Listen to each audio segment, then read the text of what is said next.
4 Chinese ships just bulldozed through a blockade. US military didn't dare stop them, others had to take detours. But these ships, they kept going. So where does this confidence come from? Let me break this down for you.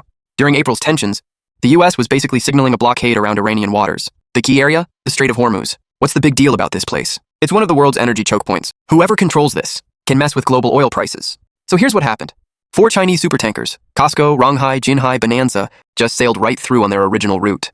From the Persian Gulf into the Arabian Sea, with their AIS tracking on the whole time, basically sailing under everyone's noses. Here's the key detail. They weren't sneaking around, they weren't turning off signals to avoid risk. It was like, here's where I am, deal with it. This isn't just about shipping anymore. This is telling everyone, I'm taking this route no matter what. So why didn't anyone stop them? A lot of people think the US just chickened out, but that's way too surface level.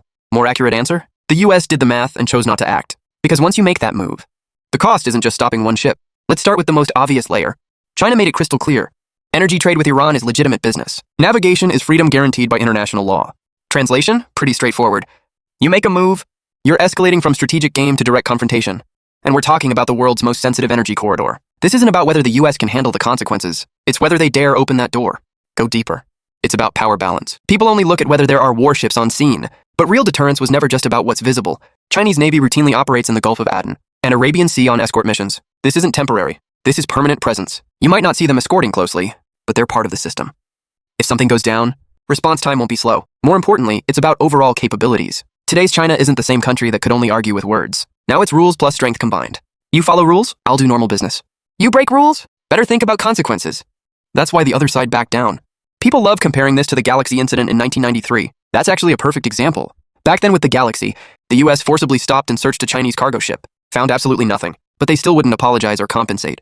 Why did that happen back then? Simple. No equal capability. You could be reasonable, but they didn't have to listen.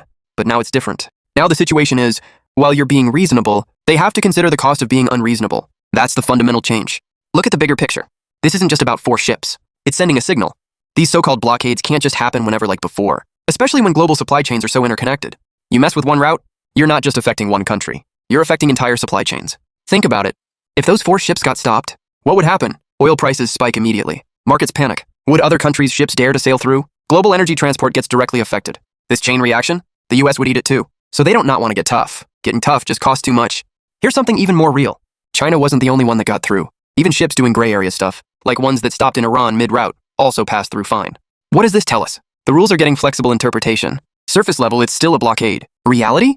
They're starting to leave themselves wiggle room. Pretty interesting, right? You can see the shift. Used to be direct blocking. Now it's tough talk plus actual pullback. Why? Because today's game isn't just about military power. It's economy, energy, supply chains all tied together. Let me wrap this up. A lot of people see this news and think, who won, who lost? More accurate way to put it. This is a shift in dynamics. Used to be biggest fist makes the rules. Now it's you got the biggest fist, but you can't just swing it around. This 4-ship thing isn't really a breakthrough. It's a test case.